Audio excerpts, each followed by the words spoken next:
So I always begin these speeches with a quote that begins with "Life's short." And as you know, I think the average life expectancy for American these days is 79.2 years, which is apparently a new record. But the interesting thing is that ranks us as 36th on mortality compared to other nations. But not only is life short for us as individuals, it's also short, relatively speaking, for species. According to scientists, apparently 99% of all the species that have ever existed on the planet are now extinct. And I saw something in Time magazine the other day that said that 1/5 of all vertebrates are apparently in danger. So you think about species, then let's think about, of course, nations and states. You remember the Visigoths, right? Very popular. No, they were not a punk rock band. And so nations and states also come and go, and of course, so do corporations. The average life expectancy for a Fortune 500 company is actually 45 years or less. The Dow Jones 30, there's only one company that actually was on the original list, and that's GE.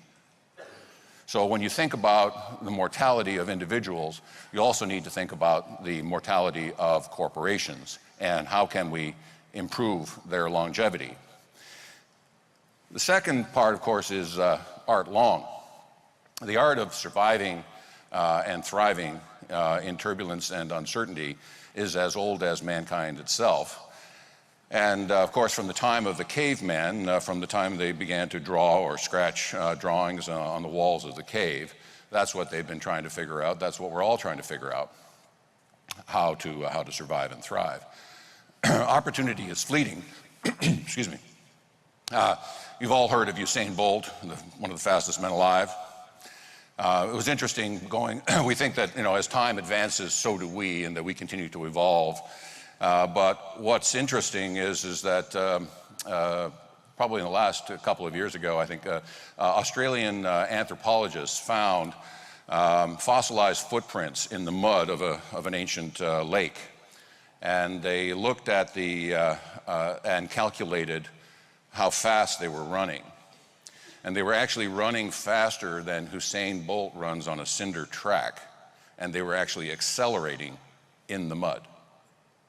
So it's kind of interesting when we think that while we're clearly the most evolved, I think some things we're perhaps not so evolved. But one of the things that we're always faced with is that if we aren't fleet of foot, then either you become the prey, or you become, or you're a successful predator.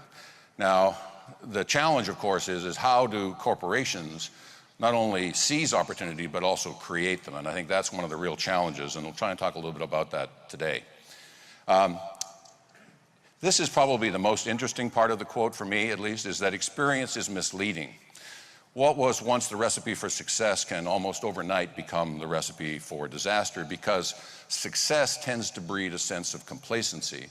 And we think that just because what we've been doing has been successful, that if we just keep doing that, we'll continue to be successful.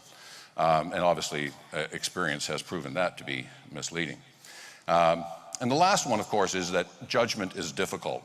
There is no silver bullet. There is no magic algorithm. There is no ultimate number. Ultimately, everything in life and in business comes down to judgment. And so when you think about all of that and put it all together, it's somewhat ironic that it was from Hippocrates from 400 BC. So that the more things change, obviously, the more things remain the same. So how can we take those lessons learned and apply them to our current circumstances?